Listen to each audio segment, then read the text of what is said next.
สบายดีเด้ออ้ายแล้วสบายดีโอ้ยสบายอ๋อสบายเนาะ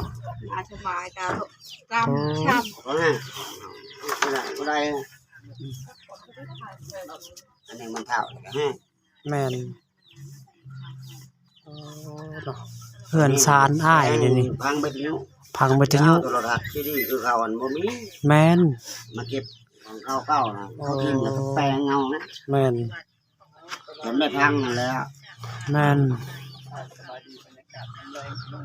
เดี๋ยวขอโทษขออนุญาตได้เคยทำวิถีชีวิตของง่ายเด้อเป็นครอบครัวนี่อ่ะอันวิถีชีวิตของง่ายนี่มีแรกๆแต่เอากั้นก็คือว่าเฮือนก็มีแต่อยู่เฮือนตัวนี้แม่นายบ่ตะกี้ก็มีผงไม้พังนะโอ้แต่สมัยนี้เขามีจับตัดมีรถแก้เฮาก็ราคาเข้ากันเว้าแนวนึงมันน่ะจะเอาทุกข์ไปได้ง่ายคือเขาโดยแม่นก็ไปเสี่ยงตายเนาะนี่โดย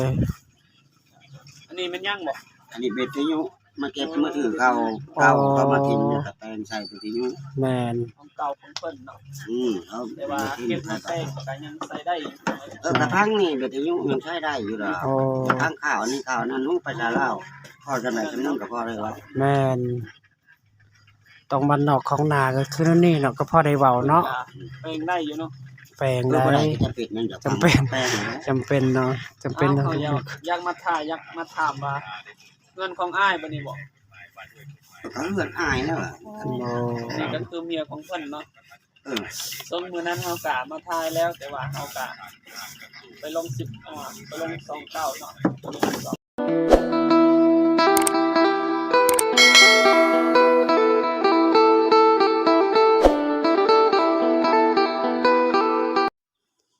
ครับทักทายสบายดีพ่อแม่พี่น้องปองไปเมื่ออยู่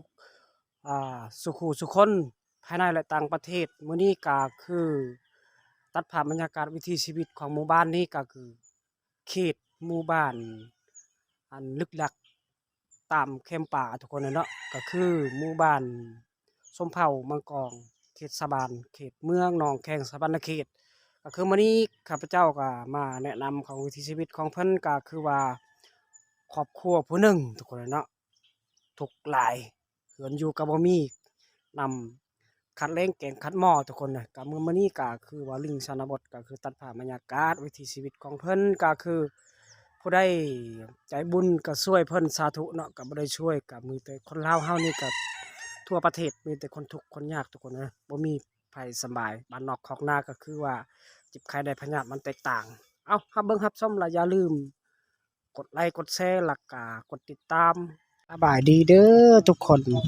เบิดพ่อแม่พี่น้องอยู่ผู้สุคนภายในและต่างประเทศและก็ยินดีต้อนรับเข้าสู่ช่อง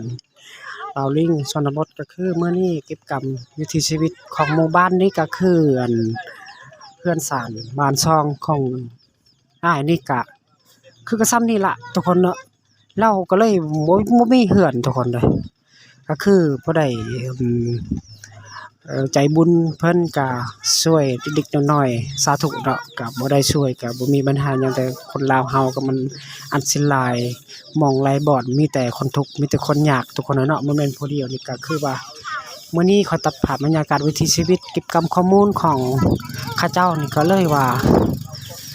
เข้าคัดแหลงแกงคัดหม้อทุกคนเลยก็คือพี่อ้ายนี่ก็เมียของเพิ่นนี่ลูกประมาณบ่ได้ถามเราเด้อจังหน่อยก่อนข่อยสิถามเบิ่งเราลูกแม่นโอ้คนอันนี้ข่อยมากับเบาหลวงคือกันมื้อนี้ก็คือบ่ได้แม่นให้รถเข้าก็บ่มีแม่นมันยังก็บ่มีนะทางเราเดี๋ยวขอโทษเด้ออันรวมทั้งหมดในครอบครัวของงานนี่จักคน10 คนแม่นบ่โอ้ย10 คนทุกคนเลยครอบครัวของเพิ่นก็10 คนไปแล้วเรือนศาลบ้าน2เพิ่นก็คือซ้ำนี่ล่ะอันนี้ก็บ่อนเขาเจ้านึ่งข้าวแล้วก็เฮ็ดอาหารการกินก็คืออยู่ตามดินทางนั่นเด้อทุกคนก็ตกแต่งของวิถีชีวิตของเขาเจ้าก็มีทุกแห่งทุกคนลูก10 คนก็แม่นลูก10 คนเขาบ่ได้ใส่จักรบ่ได้ใส่รถ พร้อมกันทุกแนวนี้แหละ แม่น แม่นแต่ว่าเพิ่น เรื่อง ก็ นี้ก็ฮอดไผ่ชุ่มเฮาก็บ่มี แม่น บ่มีก็เพิ่นว่าไผ่เขาก็จะแก้คือเขาน่ะ แม่ ไปแล้วนอนละ แม่น แม่น เฮาบ่มีก็ โอ้ บ่มีฮอดไผ่ชุ่ม ตู้คิดอีต้นเพิ่นเนาะ ไปขอเขาก็บ่กล้าได้คันว่าถูกนี่ แม่นถูก คันยามห้างเฮ็ด โอ้ ได้ แม่น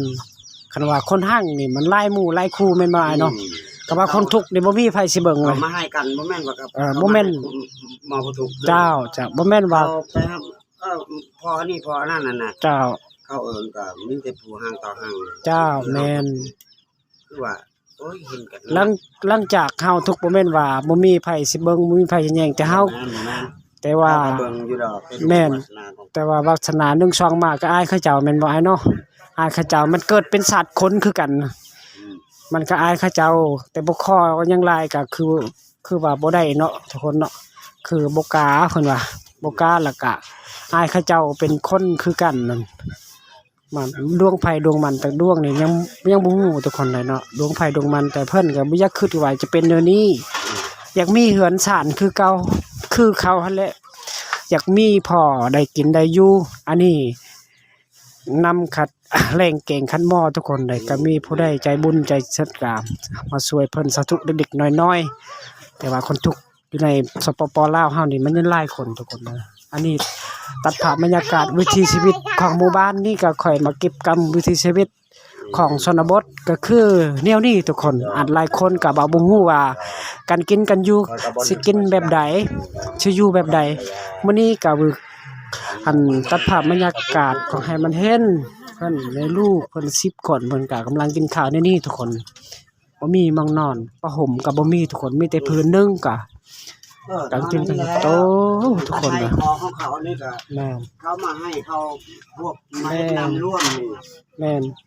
มาให้เขา โต เอาต้นเอา แม่น มาตัดมาตัดเรื่อย แม่น เราเรื่องทุกข์ โอ้ มันว่าวิน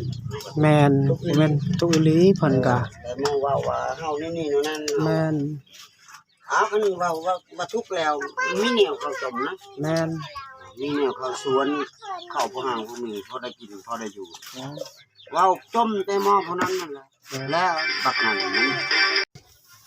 เห็นบ่ฮิตของประเทศของพระเจ้าฮิตนี่งามเลยทุกคนเลยไปเลาะวิถีชีวิตมื้อนี้ก็คือ สบายดี เห็นพ่อแม่พี่น้องก็คือ นี่จะมาถ่ายคลิปคือเก่าเนาะมารับชมชีวิตของเจ้า โอ้ หัวเจ้าเป็นอย่างต่างๆชมกันเลยพี่น้อง พี่น้องว่าคืนนี้เห็นเด้ ใจในการเอาชมกันเลย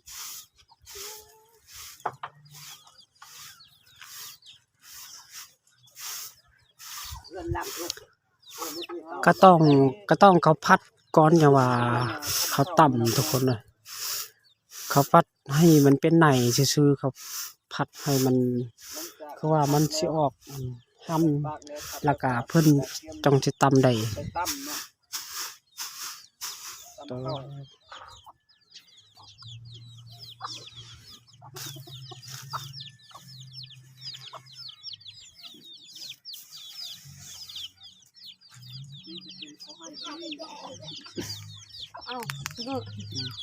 แม่นอันนี้เป็นข้าวไห่ระหว่างข้าวน่ะต้องฟัดก้อนแต่ว่าข้าวต่ำทุกคนเลยมันแตกต่างชีวิตของชนบทก็คือแนวนี้เขาเจ้าตากอยู่ในสาดยามแดดตรงมันแห้งก้อนแห้งกะคือข้าวต่ำทุกคนเลย นี่ก็ลูกของเพิ่นเวลากำลังตัดเขานี่ก็คือเมียของเพิ่นเนาะเอากะ แม่นอันนี้ก็เมียของเพิ่น วิถีชีวิตของเขาเจ้าการใช้ชีวิตกันจังได๋ตรงนี้ นี่ก็แม่นเฮือนของเพิ่นทุกคนนี่เป็นลูกเพิ่นนี่อันนี้ก็ต้องน้ำกินแล้วไปตักอยู่น้ำสีเพิ่นก็เอาไว้แบบนี้ทุกคนเนาะก็คือมันแตกต่างทุกคนนี่บ่อนเขาเจ้านั่งกินนั่งอยู่ก็คือซ้ำนี่ทุกคน ในลูกเพิ่นก็คือว่าผัดเขาแล้วก็ป้าไปเบิ่งผัดเขาก่อนนี่ก็ลูกเพิ่นผัดเข้าทุกคนเลยยำให้มันร้อนตัวนี้ล่ะให้มันออกแต่ในแล้วก็ตำเอาแต่บ้านนอกของนาเฮานี่ก็บ่มีโรงสีทุกคนมีแต่เพิ่นสิเฮ็ดแบบนี้ก็ต้องหั่นผัดเอาแล้วก็สิเอาเป็นในอย่างเดียว แต่ห้ำเพิ่นก็ห้ำให้มันออกให้มันหล่นห้ำแล้วก็เพิ่นสิต่ำทุกคนเนาะแต่เขาเจ้ายังบ่ทันต่ำเดี๋ยวนี้เขาเจ้าประมาณ 4-5 โมงแลงเพิ่นก็ค่ำๆหน่อยนึงทุกคนเนาะก็คือว่าเพิ่นสิเฮ็ดไว้มื้ออื่นเพิ่นสิต่ำพี่น้องว่าเนาะมื้ออื่นเพิ่นสิต่ำไว้แล้วก็ให้มันแล้วตอนนี้จังจะบ่แม่นง่ายทุกคนจะได้กินข้าวนี่บ้านนอกของนาก็คือแนวนี้ทุกคนเนาะต้องหา6 มื้อต้องว่าเฮ็ดค่อยไปก่อนต้องว่าได้กินทุกคนเลยอันนี้ยังบ่ทันทุกคนมื้ออื่นมื้อฮื้อยังบ่ทันได้กินเพิ่นก็เฮ็ดให้มันร้อนในแล้วก็เพิ่นสิตากทุกคนยามมาอันฤดูอันแดดแห้งแล้วก็เพิ่นก็จังสิเพิ่นต่ำทุกคนอันนี้มีแต่เพิ่นเฮ็ดนี่ก่อนเพิ่นเฮ็ดให้มันเอาแต่ในอย่างเดียวทุกคนเนาะก็คือในนี่ก็คันว่ามันปนเปียห้ำก็คือว่ามันสิแตกบ่ไหวทุกคนอันนี้แหละพี่น้องมองไปทุกคนแต่เบิ่งรับชมวิถีชีวิตของหมู่บ้านนี่ก็ตัดภาพบรรยากาศอันเก็บกรรมข้อมูลแล้วก็ทางหมู่บ้านนี่ก็อันนอกไกลตัวเมืองทุกคนนะประมาณ40 กิโลเมตรบ้านนอกของนาเขตห่างไกลซอกลีเขตชนบทก็คือนี่เพิ่นก็ตำข้าวก็คือล่ะเพิ่นสิเฮ็ดแบบนี้ทุกคนนะต้องได้กินข้าวต้องง่ายๆทุกคนเนาะก็คือเพิ่นเฮ็ดนี่ก็เลยว่ามันโตทุกคนจะมีเนาะนี่เนาะทุกคนเนาะนี่เขาผัดไว้ให้มันออกนี่แต่ในอย่างเดียวแหละทุกคนนะเอาคลิปนี้ก็ซ้ำนี้แหละทุกคนเอาเวลาไปก่อนมื้อหน้าเจอกันใหม่ล่ะให้อยู่ดีมีแห้งแล้วอย่าลืมกดไลค์กดแชร์กดติดตามเฮ็ดคลิปต่อไป